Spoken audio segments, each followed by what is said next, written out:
एकांते गुरुर्ब्रह्मा गुरुर्विष्णू गुरुर्देवो महेश्वरा गुरु साक्षात् परब्रह्म तस्मै श्री गुरुभ्यो नमः।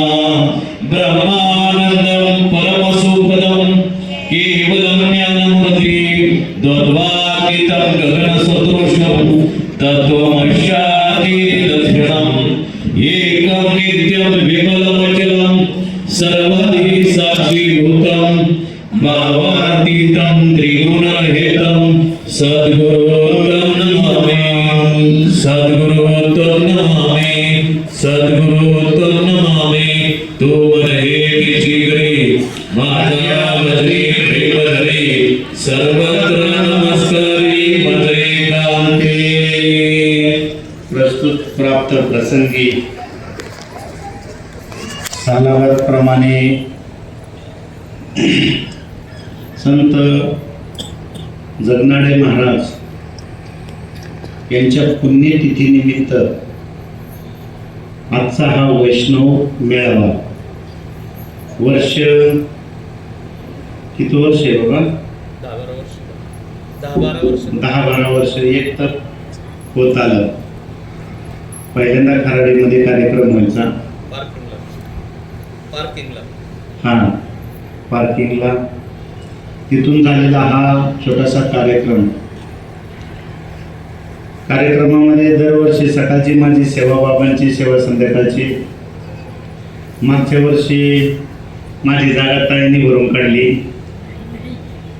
ह्या वर्षी मला वाटलं आता ताईलाच भरून काढावी लागते का काय, पण वेळेत आलो. दोन्ही ताईंनी खूप छान विषय मांडला आणि तिसऱ्या सेवेला बाबांनी मला उभी दिली. तू मन हे मीच करे माझी या भजनी प्रेम धरे आणि सर्वत्र नमस्कारी मज एकांते. तुमच्या आमच्या जीवनामध्ये ही जी ओवी आहे ना, अनुग्रह घेतल्यापासून तर आपला देह ठेवण्यापर्यंत क्षणाक्षणाला आपल्या सोबत ही ओवी पाहिजे, नाही का? मला जो विषय घ्यायचा होता, घेण्यासाठी जी मंडळी पाहिजे होती ती आत्ताच आले तितके, त्यामुळे आता मला काय हरकत नाही विषय पुढे चालू करायला. माझ्याकडे बघा काय हरकत नाही. ताईने जाता जाता खूप छान विषय मांडला. ताईचा भाव प्रगट असल्यामुळे ताईचे शब्द ताईला उलगडत नव्हते. ताईला सांगायचं बरोबर होतं, फक्त शब्द उलगडत नव्हते. त्यामध्ये 12 वर्ष आपण हा वैष्णव मेळावा इथं घेतो, एक वैष्णव मेळावा शिरूरला घेतो, असे आपले वेगवेगळे गुरुपौर्णिमेचे असे वेगवेगळे वैष्णव मेळावे आपले होतात. आजचा वैष्णव मेळावा शंकरभाऊंच्या थोड्या यांनी बाकीच्या मंडळींना धरून आपला होतो. पहिला प्रश्न हा आहे, संत जगनाडे महाराजांच्या निमित्ताने गुरुचं कार्य का सद्गुरूच्या कार्यासाठी संत जगनाडे महाराजांच्या वैष्णव मेळावा, हा उलगडा आपल्याला पहिल्यांदा सुटला पाहिजे, नाही का? सद्गुरूच्या कार्यासाठी संत गोरोबा काका पुण्यतिथी निमित्त वैष्णव मेळावा का संत गोरोबा काकांच्या पुण्यतिथीसाठी सद्गुरूचं कार्य, हा उलगडा तुमच्या आमच्या जीवनामध्ये जोपर्यंत होत नाही ना, नीट विषय पहा, तोपर्यंत आम्हाला हे साधन मिळालंय. हे साधन आपल्याला मिळालेलं नक्की काय मला पुढे सांगायचंय. पण सुरुवात आपली कशी असते, गाडीमधून आपण कोणत्या गाडीने आपला प्रवास कुठून सुरुवात झालेला आहे, जिथून आपला प्रवास सुरुवात झालेला आहे ना, तर आपला शेवट त्या क्वालिटीचा असतो. नीट विषय समजून घ्या, आपला प्रवास त्या क्वालिटीचा असतो. ऐश्वर्य गुण संपन्न असणाऱ्या संप्रदायामध्ये तुम्ही आम्ही आलो. ऐश्वर्य गुण संपन्न असा शब्द वापरतोय मी, नीट विषय समजून घ्या. संप्रदायाचं कार्य काय आहे, संप्रदायातलं ज्ञान काय सांगावं. आपण विशेष प्रवचन ऐकतो, कीर्तन ऐकतो, 12 वर्ष आपण कीर्तन प्रवचन सगळे ऐकत आलेलो आहे. या प्रत्येक कीर्तनामध्ये प्रवचनामध्ये आपण प्रवचन ऐकतो. ताईने सांगितलं की बाबांची एक तरी ओवी आपल्या कानावर पडावी. सद्गुरूचं गुरुचं कार्य आपल्या कानावर पडावं. हा अट्टहास नक्की कशासाठी आहे? माऊलींचं एक ध्येय होतं. माऊलींनी ज्ञानेश्वरी लिहिली ना, तर माऊलींचं काहीतरी एक ध्येय होतं. माऊलींनी एका ओवीमध्ये सुंदर सांगितलं की ये मराठीची नगरी ब्रह्मविद्येचा सुकाळ करी आणि घेणे देणे सुखाची वरी होऊ दे या जगाला. या मराठी नगरीमध्ये ब्रह्मविद्येचा सुकाळ होऊ दे. मराठी म्हणजे काय तर जन्म मरणाच्या रहाडगाडीत अडकलेला हा जीव आहे मरहाटी. काय या जन्म मरणाच्या फेऱ्यात अडकलेला जीव आहे. या जीवाला प्रत्येक जीवाला ब्रह्मविद्येचा सुकाळ होऊन दे आणि त्याचा आनंद प्रत्येक जीवाला मनमुराद लुटून दे. हे या माऊली ज्ञानोबारांचे उद्दिष्ट होतं, एक ध्येय होतं सद्गुरूचं कार्य करण्याकरता. हे विश्वचे माझे घर आईची मती जायची स्थिरते म्हटले. काय मला या ओवीवर यायचंय की ह्या स्थितीला साधू संत गेले, या स्थितीला जायच्या आधी त्यांची क्रिया काय होती, गेल्यानंतर काय होती. त्यांनी सांगितलं या विश्वामध्ये हे विश्वाचे माझं घर आहे. मग विश्व माझं घर असल्यामुळे या विश्व असणाऱ्या घरामध्ये जे बी काय आहे ते सर्व जगाला या मराठी नगरीला ब्रह्मविद्येचा सुकाळ होऊन दे आणि त्याचा आनंद प्रत्येक जीवाला लुटून दे. हे माऊली ज्ञानोबारांचं उद्देश होता.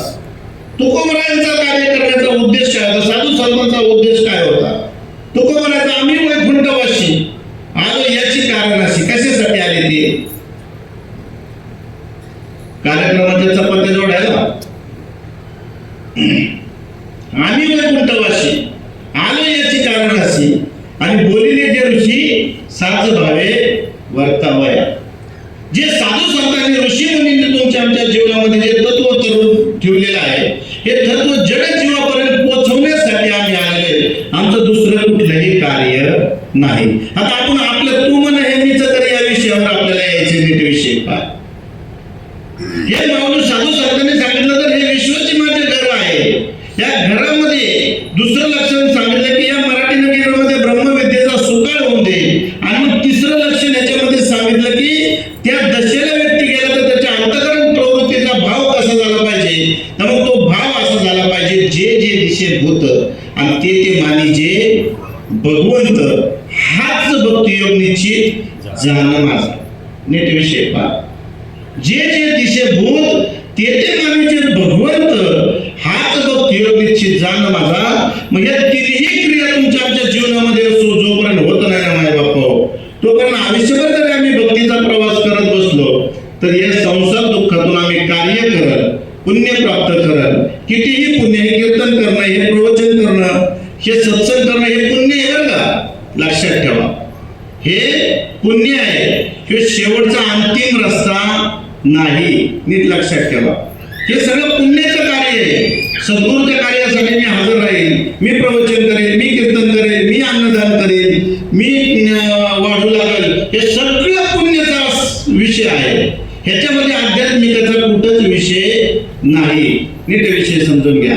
पण हे पुण्य प्राप्त करून तुम्ही इंद्रपदाला सुद्धा जासाल, इंद्रपदालाही पोहोचाल. पुण्य प्राप्त करून तुम्ही स्वर्गाच्या दिशेने इंद्रपद सुद्धा प्राप्त करसाल. पण त्याला सुद्धा माऊली ज्ञानोबारायांनी परत जाऊन पुढे पडलं बाबा की मग तया पुण्याची पावटी सरे सेवेची इंद्रपणाची ओटी उतरे आणि मग येऊ लागते माघारे मृत्यू लोका. पुण्य प्राप्त करून आपण इंद्रपदालाही जाईल. पण इंद्रपदालाही जाऊन पुण्य प्राप्त जर झालं असेल काही भोग भोगायचे राहिले असेल तर आपल्याला परत काय करावं लागेल तर परत या पृथ्वी तलावर यावं लागेल. नीट विषय समजून घ्या. आणि मग ताईने जी ओवी घेतली होती ताईला जो उद्देश पहिली ओवी ती ओवी अशी होती. ताईचा भाव चालू असल्यामुळे तिला ती ओवी पटकन हे केली नाही की आस्तीच्या महापुरे निघती कोट्यावरी आणि प्राप्तीच्या पहिले तरी एकची होळी. असे हजारो भक्तीच्या मार्गाकडे अर्जुन माझ्याकडे निघालेले आहे पण माझ्यापर्यंत पोहोचणारे क्वचितच आहेत. मग हजारो भक्तीच्या मार्गाकडे कोण निघालेले आहेत नीट विषय समजून घ्या. तर प्रत्येक जीव सुखाच्या शोधामध्ये निघलेला आहे. प्रत्येक जीव सुखाच्या शोधामध्ये निघलेला आहे. पण सुखाची व्याख्या त्याला समजून घ्यायची नाही. नीट विषय समजून घ्या. नीट विषय समजून घ्या की सुखाच्या शोधात निघलेला आहे तुम्ही. आम्ही प्रत्येक जीव सुखाच्या शोधामध्ये निघलो पण सुख कशात आहे व्यावहारिक जीवनामध्ये. नीट विषय पहा. आपण चहा आता आमच्या संतोष भाऊ आले बाबांना म्हणून गेले व चहाचा टायमिंग झालेला आहे नाही का. व्यावहारिक जीवनामध्ये सोनवणे भाऊ आपण चहा पिलो आपल्याला आनंद चहामुळे चहाच्या गोडीमुळे. नीट विषय पहा. व्यावहारिक जीवनामध्ये आपण जर मंदिरामध्ये गेलो, मंदिरामध्ये घंटा वाजवली तर घंट्याला आपल्याला आनंद घंट्यातून आहे का घंट्यातून निघणाऱ्या नादामुळे? घंट्यातून निघणाऱ्या नादामुळे. नीट विषय समजून घ्या. व्यावहारिक जीवनामध्ये या पृथ्वी तलावर सगळ्यात महत्वाची गोष्ट आहे ती म्हणजे दिसणाऱ्या गोष्टीमध्ये सुख नाही, त्याच्यामध्ये असणाऱ्या त्या गोष्टीचा जो न दिसणारा धर्म आहे त्याच्यामध्ये आनंद आहे. नीट विषय पहा. दिसणाऱ्या गोष्टीमध्ये कुठंच आनंद नाही, पण दिसणाऱ्या गोष्टीचा धर्म आहे. गुलाबाच्या फुलाचा धर्म आहे सुगंध देणं. गुलाबाच्या फुलाने ठरवलेलं नाही हा सुगंध मला उद्या दुसऱ्या समाजातील लोकांना, धर्मातील लोकांना वेगळा द्यायचा का आणि हिंदू धर्मातील लोकांना वेगळा द्यायचा काय. त्याचा धर्म एकच आहे, तो म्हणजे सुगंध देणं. नीट विषय पहा. साखरेचा धर्म आहे गोडी देणं. त्या गोडीमध्ये साखरेने कधीच ठरवलेलं नाही मला गोडी वेगळी कुणाला द्यायची का, मला दयानंद भाऊला वेगळी द्यायची का, जगदीश भाऊला गोडी वेगळी द्यायची. त्याचा धर्म एकच आहे. मग धर्म कधी बदलत नाही. धर्म म्हणजे कर्तव्य, धर्म म्हणजे हिंदू नाही, धर्म म्हणजे मुस्लिम नाही, धर्म म्हणजे ख्रिश्चन नाही, धर्म म्हणजे कर्तव्य. नीट विषय समजून घ्या. मग गुलाबाच्या फुलाचं कर्तव्य की गुलाबाच्या फुलाला वाटतं प्रत्येकाला सुगंध सारखा मिळावा, साखरेला वाटतं प्रत्येकाला गुढी समान द्यावी. काशीचे घंटाकार झाल्याच्या घंटेला वाटतं त्याच्यामधून निघणारा नाद आहे तो मस्जिद मधून जरी वाजवली, ती घंटा मंदिरामधून जरी वाजवली, ती घंटा चर्च मधून जरी वाजवली तरी तिच्यातून जो नाद देतो तो ओम नावाचा नाद तिने बदललेला नाही. नीट विषय समजून घ्या.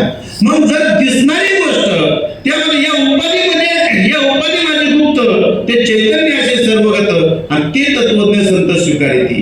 या उपाधीमध्ये जे गुप्त रहस्य आहे, गुप्त धर्म आहे, ते धर्म ते रहस्य संत स्वीकारतात किंवा संतांनी त्याचा स्वीकार करून पुढे कार्य केलं. मग आपण नेमकं कशासाठी आलो? नीट विषय पहा. साधू संतांनी या उपाधीमध्ये जे गुप्त आहे ते चैतन्य आहे त्याचा स्वीकार केला. मग तुम्हा मला अनंत जन्माच्या पुण्याने, अनंत जन्माच्या पुण्याने असे हजारो माझ्या भक्तीच्या मार्गाकडे निघालेले आहे. पण पहिले नेहमी अगदी लोक खाण्यापिण्यामध्येच अडकले. खाण्यापिण्यातूनही जे अडकले ते माळामध्ये आले. माळात आल्यानंतर माळामध्ये सुद्धा काहींनी माळा घातल्या, पण माळा घातल्यानंतर नामस्मरणामध्ये अडकले. नीट विषय पहा. नामस्मरणामध्ये सुद्धा काही लोक आले, सद्गुरू साठी अडकले. सद्गुरू सुद्धा मिळाले, पण सद्गुरू सुद्धा योग्य अशा संप्रदायाचे मिळाले नाही. सद्गुरू सुद्धा अनेक आहेत. गुरु नदीला वास धरे शिष्य गावात चोऱ्या करे. सद्गुरू भरपूर आहेत. नीट विषय पहा. पण जो सदा शिष्याची मरण चिंता जाणे जो तत्वता आणि तोची गुरु सर्वता ये गुरु मंत्र तंत्रोपदेशा पुरते. सदा शिष्याची मरणाची चिंता जो तत्वाने सोडवेल ना तो गुरु खरा. ये गुरु फक्त मंत्र तंत्रोपदेशा पुरते. त्यातूनही गुरु मिळाले, त्यातूनही योग्य अशा संप्रदायाचं योग्य असं नाम मिळालं तुम्हाला. त्यातूनही ऐश्वर्य गुण संपन्न असणाऱ्या संप्रदायापैकी त्याच्यामधून आनंद संप्रदायाचा तुम्हाला नाम मिळालं. पण नाम मिळाल्यानंतर पुढे काय घडलं नीट विषय समजून घ्या. तुमच्या आमच्या जीवनाची फसगत आपल्याला या विषयावर यायचंय. नीट विषय पहा. आपली फसगत पुढे जाऊन कुठं झाली की ज्याप्रमाणे आपण उसाचा रस काढतो, आपण उसाचा रस काढतो बरोबर आहे ना. उसाचा रस दिसायला किती स्वच्छ दिसतो. आपण त्याचा रस काढला की ऊस फेकटून देतो आणि स्वच्छ रस काढतो. पण त्या रस परत उकळायला सुरुवात केली की त्याच्यामध्ये न दिसणारी मळी असते. त्याच्यातून सुद्धा काय असते? न दिसणारी जशी मळी असते तशी इकडं ज्ञान झालं. मला माझ्या संप्रदायाचा अनुग्रह झाला. आता मी आनंद संप्रदायाचा माणूस आहे. पुढे जाऊन मला माणूस झाल्यानंतर मला प्रबोधही मिळालं, मला प्रवचनही करायला लागलो मी. आणि प्रवचन करायला लागल्यानंतर मग नवल अहंकाराच्या गुठी, विशेष न लगे अज्ञानाच्या पाठी, सज्ञानाच्या जोबी कंठी नाना संकटे नाचविती. नीट विषय समजून घ्या. मला ज्ञान झालंय कळणं सुद्धा अज्ञानाचं मोठं लक्षण आहे. मला प्रवचन येतं हे वाटणं सुद्धा अज्ञानाचं मोठं लक्षण आहे. मी गुरुपद मला मिळालं हे सुद्धा कळणं, हे वाटणं सुद्धा अज्ञानपणाचं लक्षण आहे. जोपर्यंत त्या पदाला तुम्ही आम्ही जात नाही ना माय बाप. नीट विषय समजून घ्या.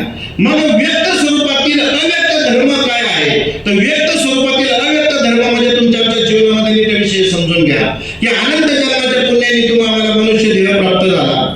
हे मनुष्य देह प्राप्त झाल्यानंतर तुम्हाला पहिल्या दिवशीपासूनची हिस्ट्री सांगतो की ब्रह्मदेवाला सृष्टी निर्माण करताना प्रश्न पडला बाबा की बाबा प्रत्येक जीव आम्ही 84 लक्ष योनीमध्ये जन्माला घातले. प्रत्येक जीवाला एक विशिष्ट नाव दिलं. माणसाला नाव दिलं तसं आम्ही प्राण्याला नाव दिलं, वेगवेगळी नावं दिली.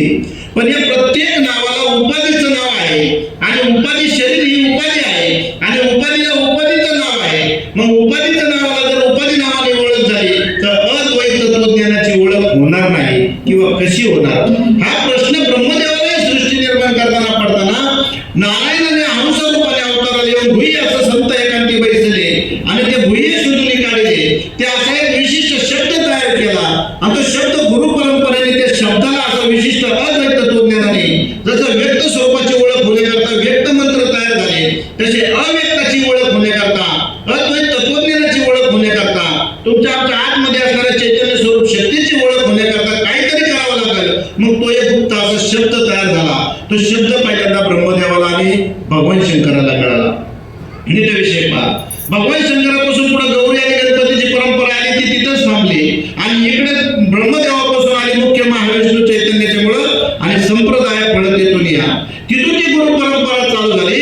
या गुरु परंपरेमध्ये तुम्हाला नीट विषय समजून घ्या. सद्गुरूचं जे नाम तयार झालं हे तिथून पुढं आत्री ऋषी काल, आत्री ऋषीपासून दत्तप्रभूंपर्यंत आलं. दत्तप्रभूंपर्यंत 4 संप्रदाय तयार झाले, आनंद स्वरूप, चैतन्य आणि प्रकाश. आणि या 4 संप्रदायाच्या माध्यमातून या विश्वामध्ये वेगवेगळ्या प्रमाणे गुरु परंपरेचं काम चालू झालं. पण घटना तुमच्या आमच्या जीवनामध्ये नीट विषय समजून घ्या.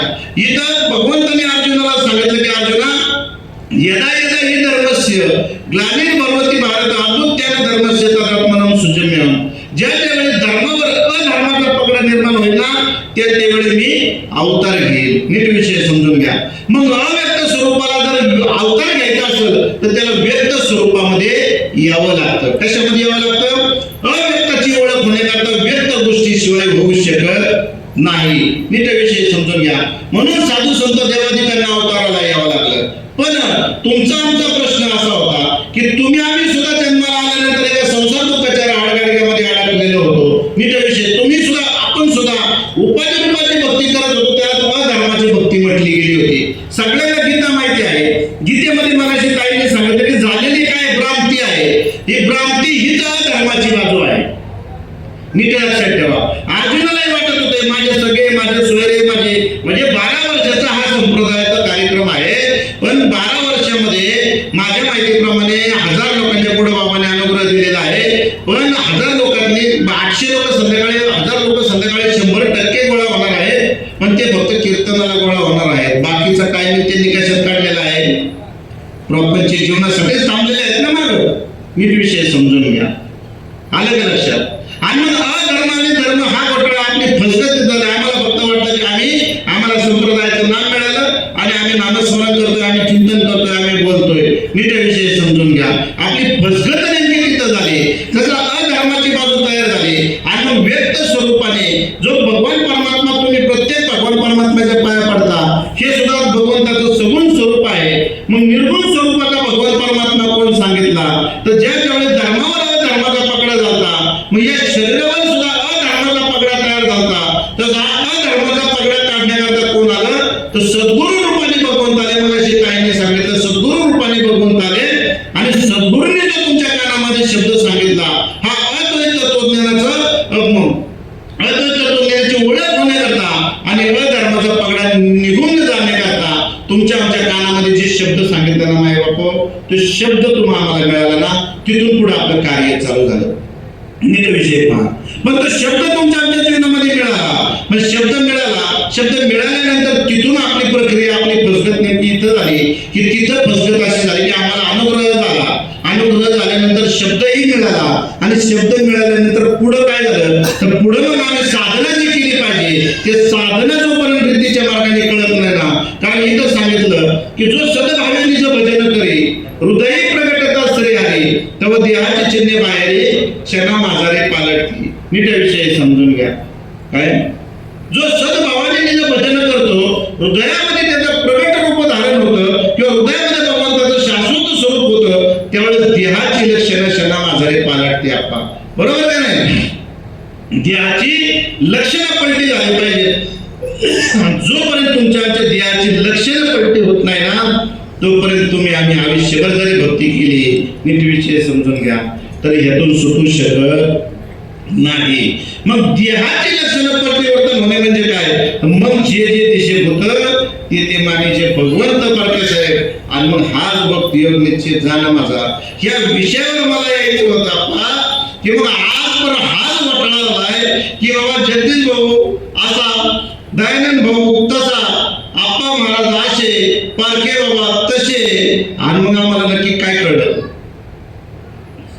25 वर्ष आम्ही भक्ती करतो, पण आमच्या देहामध्ये जोपर्यंत बुद्धीचा भेदच जर गेलेला नाही तर तोपर्यंत आयुष्यभर तरी भक्ती करत बसतो आम्ही. नीट विषय समजून घ्या.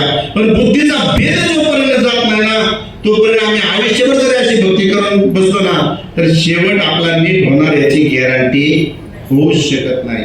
नीट विषय समजून घ्या.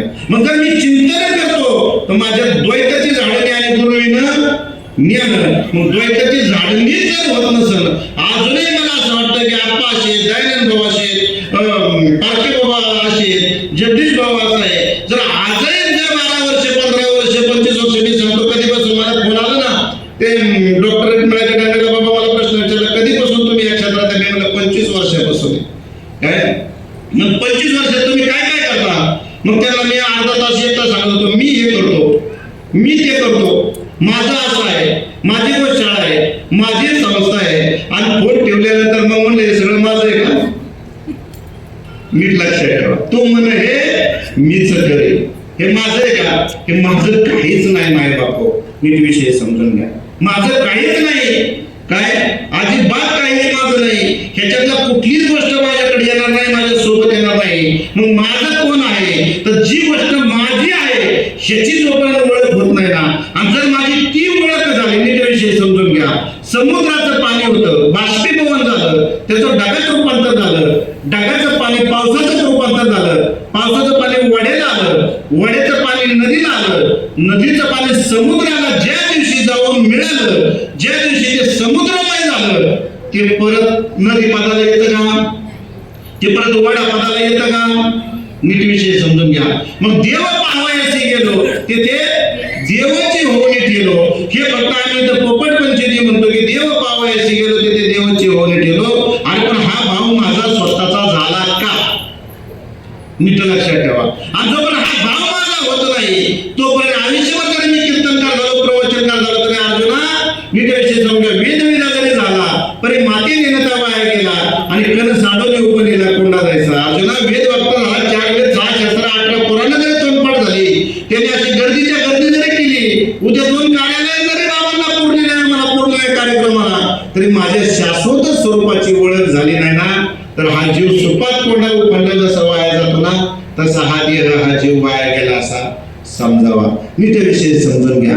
मग हा जीव तुम्ही आम्ही परमार्थामध्ये नक्की कशासाठी आलोय? तुम्ही आम्ही परमार्थासाठी कशासाठी आलोय? नीट विषय समजून घ्या. तर परमार्थाची 2च गोष्टी आहे. पहिली गोष्ट आहे की तू म्हणून मी सगळं जी गोष्टला फक्त मला साध्य करायची आहे ती साध्य गोष्टीची माझी ओळख झाली पाहिजे. आणि दुसरं ज्याच्या निमित्तानं मला हे प्राप्त झाले त्याच्यासाठी मला ते कार्य पुढं जगाला देता यावं. नीट विषय समजून घ्या. माऊलीला निवृत्तीदाराकडून काहीतरी मिळालं होतं, पण माऊली जगाचं काहीतरी देणं लागत होते. हे ज्ञानेश्वरी रूपाने तुम्ही आम्हाला देऊन गेले. कशाने देऊन गेले? ज्ञानेश्वरी रूपाने तुम्ही आम्हाला देऊन गेले. तुकोबाला 10 रूपाने तुम्ही आम्हाला देऊन गेले. आम्ही सद्गुरूच्या कार्यासाठी काय करतोय का मला सांगा? आम्ही सद्गुरूच्या ताईने आता नावलं, ताईने मस्त इथं 1 नंबरचं प्रवचन केलं, पण नावलं ताईने 5 वर्षात एकही माणूस नाही घडवला. त्या प्रवचनाचं काय करायचं? दृष्टांत नीट समजून घ्या. जर माणूसच नाही घडला गेला आपल्याकडून तर मग आपलं सद्गुरूचं कार्य कशासाठी? हे प्रवचन मी माझ्या स्वार्थासाठी करतोय. मला आप्पाने जर प्रवचन माझं ठेवलं नाही की मला राग येतोय की आप्पाने माझं प्रवचन का नाही ठेवलं, दयानंद भाऊने माझं कीर्तन का नाही ठेवलं, मला राग येतोय. या देवाला, या माणसाला, जगदीश सुंदरेला राग येतोय. नीट विषय समजून घ्या. हे आहे का सद्गुरूचं कार्य? नीट विषय पहा. बरं ठेवलं तर मी 12 वर्ष गाणी वाजवतोय, पण गाणी वाजवल्यानंतर परिवर्तन काय? आणि जोपर्यंत परिवर्तन तुमच्या आमच्या जीवनात, आम्ही कशासाठी अट्टहास करतोय? आमचा अट्टहास कायसाठी? आमचं नेमके दुःखाला कारण कोण आहे? नाम दुःखाला कारण आहे. नीट विषय समजून घ्या. आजही तुम्हाला दुःखाला कारण प्रतिष्ठा आहे बाबा. काय आहे? प्रतिष्ठा आहे. कसला परमार्थ कळला आम्हाला? कसला कळला सांगा? आज या ठिकाणी 12 वर्षामध्ये समाजामध्ये जर एका व्यक्तीने 5-5 लोक तयार केले असते तर आज मांडव राहिला इथं जागा नव्हती पाहिजे. खरं आहे का खोटं आहे? खरं आहे का खोटं आहे? नीट विषय पहा. मग कार्य म्हणजे काय? सत्संग म्हणजे काय? कशासाठी सत्संग? सत्संगाचा उद्देश कशासाठी करावा? नीट विषय समजून घ्या. कशासाठी हे कार्य करायचं? कशासाठी या गोष्टी करायच्या? कशा सद्गुरूचं कार्य म्हणजे काय? गुरुपौर्णिमेला आलं, बाबांना 2-4 हार घातले, बाबा वापस्तवर हार घातले, बाबाला झालं का सद्गुरूचं कार्य? नीट विषय पहा. बाबांच्या 12 वर्षाच्या कीर्तनाच्या हारा इतके सुद्धा साधारण बनवले का? नीट विषय पहा. कशासाठी करायचं? हा अट्टहास कशासाठी? ही तळमळ कशासाठी? नीट विषय समजून घ्या. आणि हे नक्की आम्हाला देव काढला का? सेवेसाठी बाबांनी ओळी दिली, त्यांनी दिलेली वेळ तू मन हे मीच करे. नीट विषय. तू कोण आणि मी कोण या दोन गोष्टीची ओळख जोपर्यंत होत नाही, तू मन हे मीच करे, मग मी कोण आणि तू कोण? नीट विषय समजून घ्या. या दोन गोष्टीची ओळख होत नाही ना, मग तू सुद्धा दिसणारी वस्तू नाही आणि मी सुद्धा दिसणारी वस्तू नाही. लक्षात ठेवा. निमित्त फक्त देह आहे. काय? तू सुद्धा दिसणारी वस्तू नाही आणि मी सुद्धा दिसणारी वस्तू नाही. फक्त देह या देहाचा आधार घेऊन तुम्हाला त्या अद्वैत तत्वज्ञानाची ओळख होण्याकरता सद्गुरूने दिलेल्या अद्वैत नामाचं फक्त चिंतन करायचंय. मग नामाचं चिंतन करण्याकरता तू काय कर? ज्याप्रमाणे तू माझं मन मृदूत कर म्हणजे काय कर? जसं भगवान शंकराच्या वरती आपण काय हंडी ठेवलेली आहे, काय म्हणतात त्याला, पाणी पडतं ते हंडीच ना, त्याच्यामध्ये सतत पाणी भरलेले आहे आणि सतत पाण्यामधून त्याचा थेंब थेंब थेंब थेंब वर्षानुवर्ष त्या भगवान शंकराच्या डोक्यावर पाणी पडतंय. ते पाणी हंडात भरत आला, संपत आला की कोणतरी त्याच्यात पाणी भरतंय. पण जसं थेंबाने वर्षानुवर्ष ते पाणी भगवान शंकराच्या डोक्यावर चाललंय ना माय बापू, तद्वत त्या वृत्तीप्रमाणे तू मन आहे. मला फक्त तू तुझं मन काय कर? मला मृदूत कर म्हणजे कुणाला कर? तर देहरूपाला देहरूपी भगवंताला मृदूत नको करू. तर देहाने दिलेलं बाबा सांगितले, बाबा हे नासके कातडा आहे, हे कधीही जाईल काही गॅरंटी नाही. मी दिलेलं साधनावर जप कर. मी साधनावर लक्ष ठेव. मी दिलेल्या शब्दावर लक्ष ठेव. तुला काय करेल? तू शब्द कडाला नेईल. महात्म्यांची वाक्य काय असायची? ती शब्द कडाला नेईल. आता अशी परिस्थिती वटाळा होऊन बसले की बाबा ते नाम विसरलं तरी चालेल, पण गुरुपौर्णिमा विसरू नको, जगनाडे महाराजांचे कार्यक्रमाचे विसरू नको, रामनवमी विसरू नको, बाकीचं सगळं व्यवस्थित कर. आपल्याला हे नॅचरल जीवनामधला विषय सांगतो, नीट विषय समजून घ्या. आणि जोपर्यंत तो भक्तीचा महामार्ग तुमच्या आमच्या जीवनामध्ये मिळत नाही ना, तो महामार्ग तुम्हाला अनंत जन्माच्या पुण्याने मिळाला. जयाच्या वाचे पुढे भुजे ते नाम नाचत असे माझे, जे जन्म सहस्र जे एक वेळे होय अर्जुना, हे कुणाचे हे वाटेला येत नाही. हजारो जन्माचं पुण्य असावं लागतं अर्जुना. हे तुला मी आज नीट विषय समजून घ्या की बाबा रे, हे मी कुणाला मिळालेलं आहे? हे काय अख्ख्या दुनियेतल्या कुणाला हे लोक मिळाले नाही. तुला निमित्ताचा प्राणी, तुला नशिबाने तुला हे शब्द मी देतोय. नीट विषय समजून घ्या. आणि ते जे भगवान श्रीकृष्णाने अर्जुनाला सांगता दिलं ना, तेच आपल्या बापाने आपल्या सद्गुरूने आपल्याला दिलं. वेगळं दिलं का काय? त्या अर्जुनाची 12 युद्ध चालू होतं. युद्धाच्या प्रसंगामध्ये दिलेलं ज्ञान त्याच्यात तो अर्जुन उद्धारला गेला. 18 वर्ष आपल्याला साधन झाले. 18 वर्षाला अर्जुनाच्या बुद्धीचा भेद झाला. आम्ही कुठला परमार्थ करतो? 18 तेवढी अर्जुन सुद्धा मनुष्य, 18 माणूसच होता. भगवान श्रीकृष्ण सुद्धा माणूसच होते. आपले सद्गुरू सुद्धा माणूसच आहे आणि आपण सुद्धा माणूसच आहे. भगवान श्रीकृष्णाला असणारा शब्द तोच होता आणि अर्जुनाला मिळालेला शब्दही तोच होता. आपल्या सद्गुरूला असणारा शब्दही तोच आहे. आपल्याला मिळालेला शब्दही तोच आहे. मग जर अर्जुनाचं परिवर्तन इतक्या दिवसामध्ये क्विक मध्ये झालं, नीट विषय समजून घ्या. निवृत्ती दादाचं परिवर्तन क्विक झालं, तिथं माऊली ज्ञानोबराचं परिवर्तन क्विक झालं. त्या नामदेवाला देवाने सांगावं की रामदेवा, मी जर तुझ्या ताटात जेवत असेल तरी तुला कळलेलं नाही. माझं शाश्वत स्वरूप तुला कळून घ्यायचं असेल तर आवडे लग्नातलं जावं लागेल. तिथं तुला त्या महात्म्याला शरण जावं लागेल. आणि देवाच्या ताटात, नामदेवाच्या ताटात जेवणारा जीव, त्या नामदेवाला तू अनुग्रह झाला आनंद सुचावा की नामा मने खेचर पाहिजे आणि सद्गुरू वाचूनी दैवत नाही. नीट विषय समजून घ्या. देव ताटात जेवत होता नामदेवाच्या, ते फक्त सद्गुरूने दिले नामाने नामदेवामध्ये परिवर्तन व्हावं की देवाने दिवळ फिरवावं. नीट विषय समजून घ्या. आपण कशात अडकलोय? आपण कशात अडकलोय? आपण अडकलोय प्रवचन, आपण अडकलोय कीर्तन, आपण अडकलोय पब्लिक, आपण अडकलोय साधक, हे माझे साधक, ते त्याचे साधक, तो मला टोमणं मारतोय का काय, मी त्याला फोडतोय का काय, मला दयानंदभाऊ फोनवर काय बोलतोय का काय, मी दयानंदभाऊला बोललो तर दयानंदभाऊला वाईट वाटतं का काय, आपण कशात अडकलो? नीट विषय समजून घ्या. आपल्याला कुठला बरा मार्ग कळला? त्याच्यात एकही व्यक्ती असा नसेल की तो 10 वर्षाच्या आतला आहे. एकही व्यक्ती नसेल तो 10 वर्षाच्या आतला आहे. नीट विषय समजून घ्या. फक्त धर्माचं कार्य तुमच्या आमच्या जीवनामध्ये नीट समजलेलं नाही, अन्यथा तुम्ही आम्ही समजून घेतलेलं नाही, अन्यथा आम्ही कुठेतरी तुम्हाला समजवायला 100% कमी पडतोय. नीट विषय पहा. कुठलं तरी एक कारण आहे, नीट लक्षात घ्या. कार्य जर आपल्याला वाढवायचं असेल, आपल्याला सद्गुरूचं कार्य मोठं करायचं असेल तर पहिल्यांदा काय करायचंय, तो जो शब्द तुम्हाला आम्हाला मिळाला ना, तू मन हे मीच करे, हा शब्द तुमच्या आमच्या जीवनामध्ये तुम्हाला आम्हाला घ्यायचा आहे. तो शब्द तुम्हाला आम्हाला प्राप्त झाला ना की मग दुसरं कार्य आहे मायबाप, ते म्हणजे काय, तर सद्गुरूचं कार्य आहे. स्वतः तरला नव्हे तो नवल उद्धारे देत कोळे इतरांचे. जो महात्मा तुमच्या आमच्या जीवनामध्ये, महात्म्यांचे तुम्ही आम्ही इथं फोटो लावतो ना, त्या महात्म्यांचे जर इतिहास तुम्ही नीट वाचा तर पूर्वी एसटीच होती, फोनही नव्हते आणि गाड्याही नव्हत्या, आणायलाही जायला गाड्या नव्हत्या. तळेगाव मध्ये एखाद्याच्या घरी फोन असेल तर तिथं फोन करायचा की बाबा आप्पा फोन यायचा की बाबा गावात येणार आहे, मग आप्पा परत हसते हसते निरोप जायचा. बरोबर आहे ना, चुकीचं आहे आप्पा? मग आप्पा सांगायचं आम्ही सायकलवर जायचो, मग पूर यायचा, मग सायकल अलीकडे लावायची.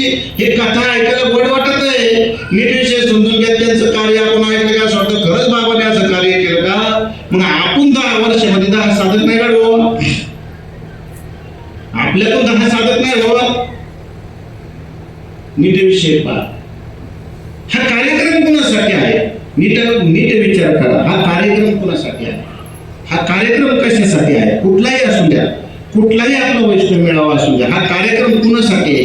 हा कार्यक्रम कशासाठी आहे? नीट विषय. ऐश्वर्यपूर्ण संपन्न आहे, ऐश्वर्यपूर्ण संपन्न संप्रदायाचे कार्य करतोय आपण. नीट विषय समजून घ्या. ह्याच्यापैकी एखाद्याच्या घरामध्ये ताईने उदाहरण सांगितलं, खूप छान सांगितलं. ह्याच्यामध्ये एखाद्याच्या घरामध्ये एखाद्याच्या नातलगाचा साखरपुडा असता, एखाद्याचं लग्न असतं. नीट विषय समजून घ्या. साखरपुडा असता, लग्न असतं, मग एवढंच पब्लिक जमलं असतं का? जमलं असतं का? नीट विषय समजून घ्या. ऐश्वर्य गुण संपन्न आहे. बाबांच्या मुलीचं लग्न केलं. मी जर बाबांपाशी गेला असतो, म्हणलं असतं बाबा आपल्या संप्रदायाला काही मान्य नाही बाबा, कुठे एवढा खर्च करता, काय करता, आपलं एक बुंदी ठेवा, एक शाकभाजी ठेवा आणि बाबा थोडा भातच ठेवा, कशाला आपल्याला एवढं कार्य मोठं करायचंय? तर बाबांनी ऐकलं असतं का? ऐकलं असतं का? आयुष्यभराचा संसार करतोय, कशासाठी संसार करतोय? तर पुढे गेल्यानंतर आपल्या लेकरा बाळाचं कार्य सुद्धा ऐश्वर्य गुण संपन्न व्हावं. बरोबर आहे का चुकीचं आहे? नीट विषय समजून घ्या.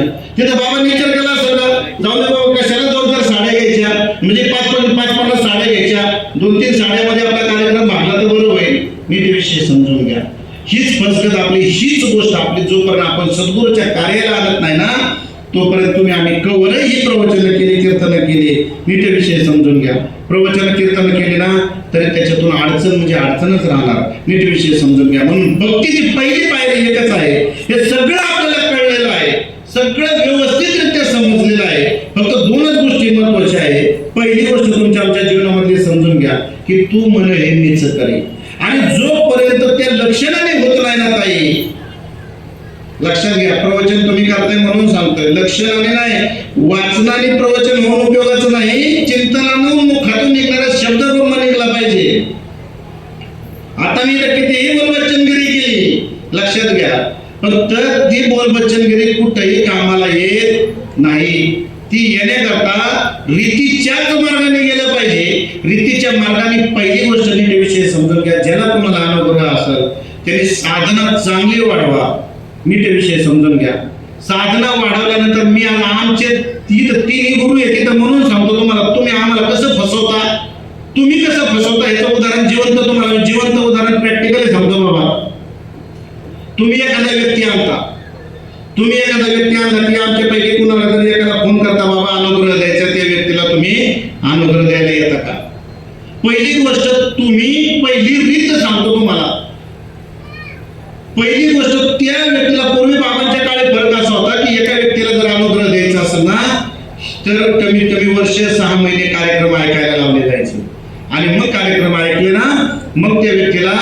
त्या जामीनदाराने समोर बसून अनुग्रह द्यायचा आणि बाबा त्या जामीनदाराला सांगायचे की बाबा प्रबोध होईपर्यंत ह्या साधकाची जबाबदारी तुझी, तसा तो जामीनदार होऊ नको.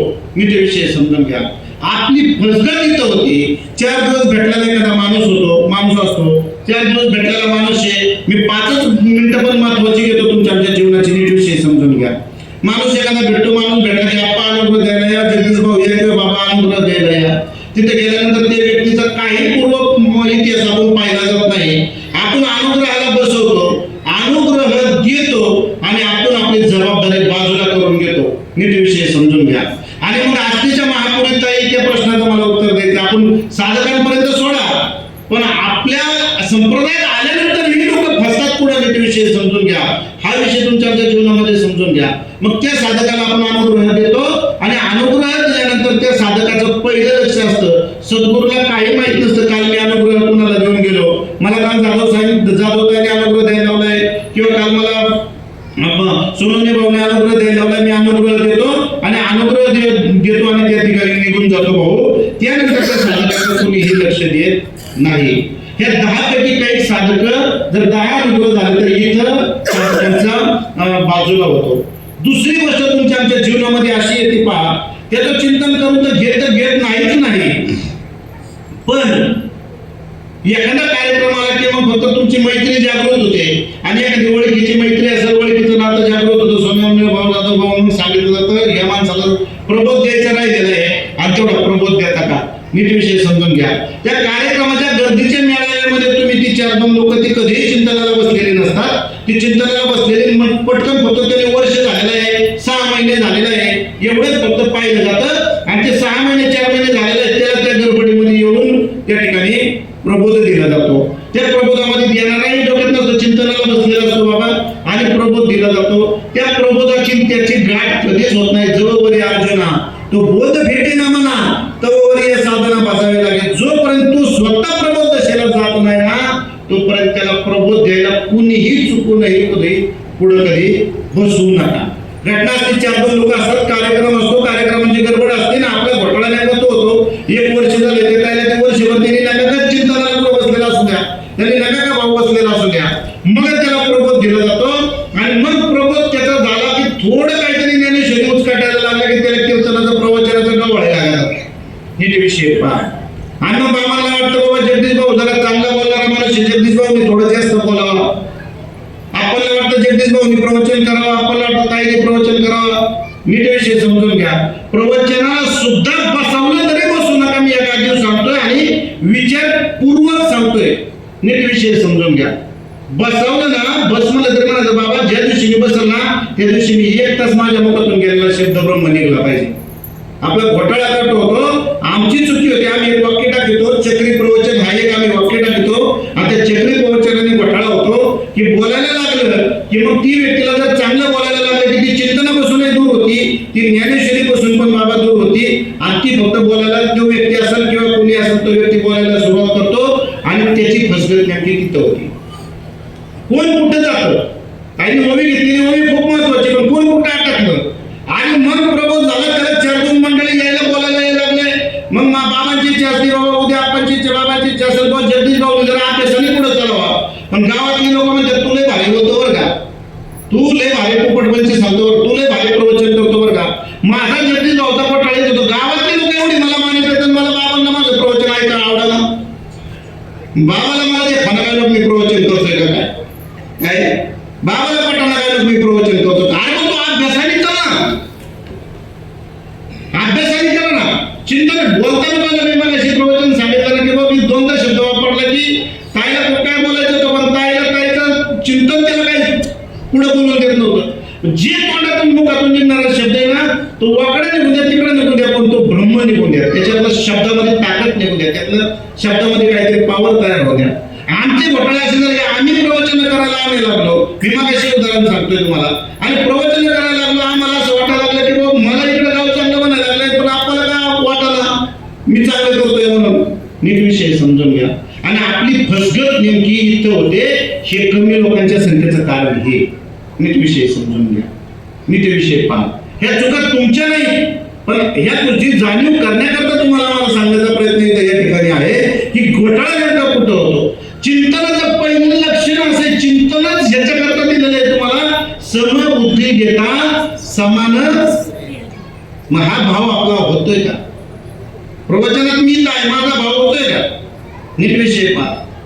मला जर बाबाने माझं नाव नसतं टाकलं तर मला एकाने हुरूर लागला असते, बाबा माझं काय चुकलं, बाबाने माझं आचार्य प्रवचन नाही टाकलं, मागच्या वर्षी आलो म्हणून टाकलं नाही काय. नीट विषय समजून घ्या. घोटाळा नेमका इथं आहे तुमचा आमचा. आणि ह्यो जोपर्यंत घोटाळा तुमच्या आमच्या जीवनातून निघत नाही ना, ऐश्वर्य गुण संपन्न संप्रदाय मिळाला तुम्हा आम्हाला. नीट विषय पहा.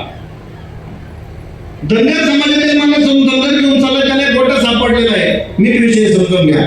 तुमच्या आमच्या जीवनाचा सार, संतांचा सार, संप्रदायाचा सार काय आहे नीट विषय समजून घ्या. एक छोटासा दृष्टांत सांगतो. दृष्टांत असा आहे तुमच्या आमच्या जीवनामध्ये फसगत त्या दृष्टांत वाक्य झाली म्हणून सांगतो बाबा. नीट विषय पहा. एका साधूला एका व्यक्तीने अनुग्रह दिला. एका साधूने एका व्यक्तीला अनुग्रह दिला आणि सांगितलं बाबा रे तू काय हे नाम कोणाला सांगू नको, हे गुह्य नाम आहे. नीट विषय पहा. गुह्य नाम आहे. मग त्याला काय सांगितलं बाबा तू ओम नमः शिवाय हात जप कर आणि तू हा गुह्य नाम आहे, हाच तुला दिलेला मंत्र आहे. त्याला वाटतं मला अनुग्रह झाला, ओम नमः शिवाय मला नाम दिले, तो ध्यानालाही बसायला लागला. पण एक दिवस असं झालं तो रस्त्याने सकाळी निघालेला असतो. रस्त्याने जात असताना एक माता माऊली एक झाडाची फुलं तुडीत असते, आपली पारिजातकाची फुलं तुडीत असते एका टोपल्यामध्ये. ओम नमः शिवाय, ओम नमः शिवाय, ओम नमः शिवाय. त्याला असा भ्रम होतो ही काय मूर्ख बाई आहे, आपला गुह्य मंत्र आहे, ही बाई खुशाल तोंडाने जप करते, म्हणजे काहीतरी चुकतंय. की आपला काही विचार करत नाही. पुढे चालताना एक माणूस असा नाणीमध्ये आंघोळ करीत असतो गार पाण्याने. आता आपल्याकडे गार पाण्याने आंघोळ करताना 50% लोक असे असतात गार पाणी थंडी वाजली की आपण ओम नमः शिवाय, ओम नमः शिवाय. हा परत ऐकतो म्हणतो अरे काहीतरी चुकतंय, माझ्या गुरुने सांगितलं की मंत्र ह्यो माणूस मी तोंडाने जपतोय, काहीतरी आपलं चुकतंय. आपला दृष्टांत माझा नीट समजून घ्या. तसाच तो आपल्या मंदिरामध्ये पाय पडायला जातो तर तिथला ब्राह्मण काय आपलं काम करीत असतो, फुलं घेत असतो आणि देवटा घेत असतो. ओम नमः शिवाय, ओम नमः शिवाय, ओम नमः शिवाय. हा म्हणतो आपल्या गुरुने आपल्याला 100% फसवलं म्हणा. काय आपल्या गुरुने काय केलं, हा मंत्र आपल्याला खोटा मंत्र दिला म्हणा. इथं लोक कुणीही पुढे कसं बी मंत्र म्हणतात, ह्याच्यात मंत्रात आपल्याला दिलेला वेगळा काय. तो जातो सद्गुरूकडे गेल्यानंतर सद्गुरूंना म्हणतो गुरुराय मला तुमचं काहीतरी चुकलेलं आहे. म्हणतात काय बाबा काय चुकलं. अहो हा मंत्र कुणी पण जपत आहे, तुम्ही तर सांगितलं बाबा हा हे मंत्र आहे आणि कुणीही जपत आहे रस्त्याने, याला पुढे अर्थ आहे का, तुम्ही मला चुकीचा मंत्र दिला. मग ते म्हणतात ठीक आहे तुला एक काम करतो म्हणतात. मग ते काय करतात एक दगड घेतात छोटासा आणि तो दगड त्याच्या हातामध्ये देतात पांढऱ्या कलरचा. आणि दगड हातामध्ये दिल्यानंतर ते म्हणतात ह्या दगडाची तू 4 दुकानामध्ये वेगवेगळ्या जा आणि याची किंमत करून ये. हा तो दगड घेतो, सद्गुरूने दिलेला दगड घेतो आणि पहिल्यांदा किराणा मालाच्या दुकानात जातो आणि किराणा मालाला वाल्याला म्हणतो बाबा हे दगड घ्या आणि मला काही किराणा बाजार भरून द्या. तो किराणा वाला त्याला म्हणतो सकाळ सकाळ दारू पिऊन मला काय दगडावर पुढे आम्ही बाजार देतो का. मग त्याला राग येतो, तो दगड परत घेतो, तो कपड्याच्या दुकानामध्ये जातो. कपड्याच्या दुकानाला म्हणतो की बाबा हे दगड घ्या आणि मला कपडे घ्या. कपड्याचं दुकान मी म्हणतो तुला सकाळ धरून कोण भेटलं नव्हतं का म्हणतो. दगडावर कोण कपडे देतो का, मूर्ख माणूस दिसतोय का तो. मग तो दगड घेतो सोनाराच्या दुकानामध्ये जातो. सोनाराच्या दुकानामध्ये गेलो, सोनाराच्या दुकानामध्ये गेल्यानंतर सोनार तो दगड बघतो आणि तो मूर्ख व्यक्ती आहेस का, तू दगड पुढं दगडावर पुढे सोनं दिलं जातात का. पण तरी तुला एक आयडिया सांगतो, तू काय कर, तो ते समोर हिऱ्याचं दुकान आहे ना, ते सोनार त्याला जरा हे करण्याकरता हिरवण्याकरता म्हणतो ते हिऱ्याच्या दुकानात जा, तुला हिऱ्याच्या दुकानात तुझ्या दगडाची किंमत होईल. हा तो दगड घेतो हिऱ्याच्या दुकानात जातो आणि हिऱ्यावाल्याला विचारतो की ह्या दगडाची हे दगड देऊन मला तुम्ही काहीतरी देताल का.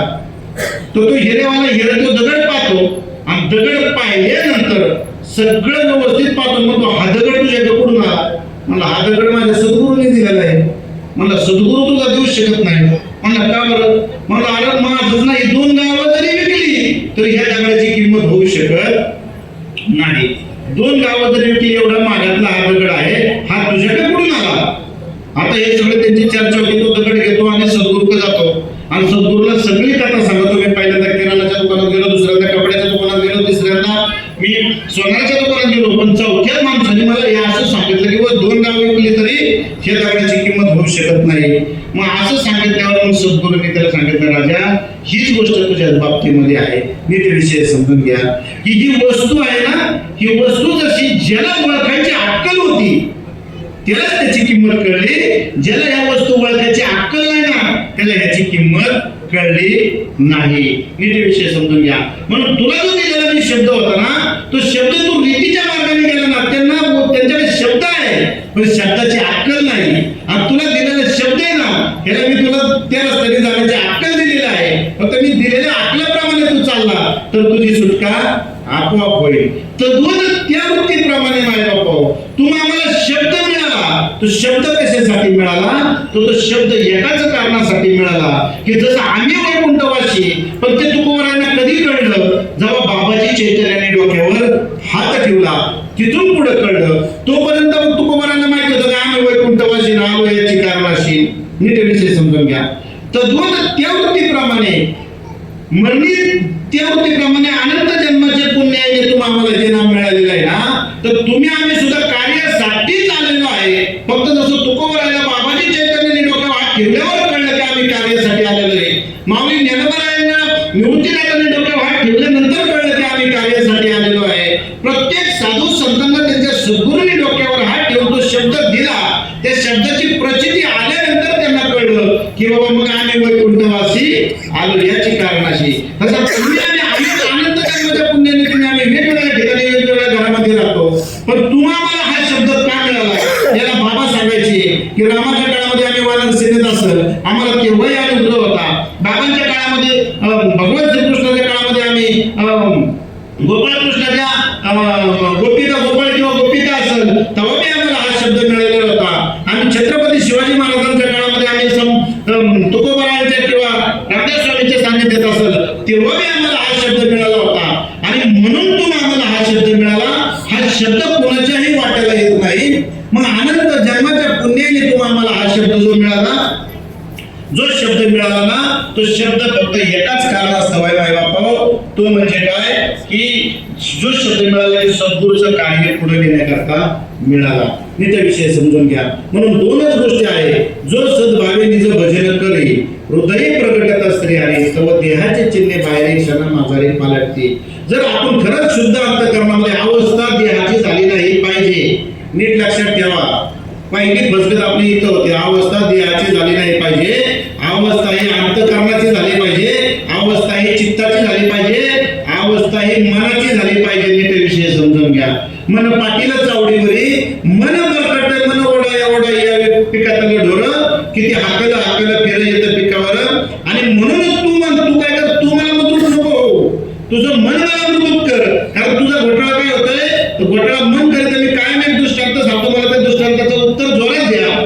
तुमच्या समोर जर एखाद्याने कारल्याच्या एका प्लेटमध्ये कारलं ठेवलं जात होतं आणि एका प्लेटमध्ये गुलाबजाम ठेवला आणि पाहुण्यांच्या इथं आपण जेवायला गेल्यानंतर ठेवला, तर भाऊ खायला पहिली इच्छा कशाची होईल? गुलाबजाम्स, बरोबर काय? आणि मग 15 मिनिटांनी विचारलं, बाबा शरीराला उपाय करा गुलाबजाम आहे का कारले? शरीराला उपाय करा काय? कारले. मग बुद्धीला माहितीये शरीराला उपाय करा काय? कारले. पण मनाने घोटाळा केला. मन कुठे गेलं?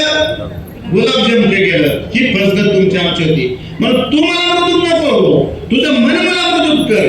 तुझं मन तुला घोटाळा घालतंय, तुझं मन तुला वेगळ्या ठिकाणी भरकट होतंय, तुझं मन तुला कुठेतरी वेगळ्या ठिकाणी वेगवेगळ्या दिसणाऱ्या डोळ्यांनी दिसणाऱ्या गोष्टीमध्ये तुला अडकवतंय. मग तू मन हे मला फक्त मृदूत कर, तू मन फक्त माझ्याशी एकरूप कर. आणि तू तुझं मन मला एकरूप केलं ना, मग तू सर्वत्र नमस्कारी मज एकांते. मग ज्या दिवशी हे लक्षण तुमच्या आमच्या अंतःकरणामध्ये येईल की मग सर्वत्र नमस्कारी मज एकांत झालं ना, मग मला बुद्धीतला भेद माझा निघून जाईल आणि मग मला समोर दिसणारा व्यक्ती प्रत्येक सद्गुरू दिसल किंवा प्रत्येक व्यक्ती भगवंताचं शाश्वत स्वरूप दिसल.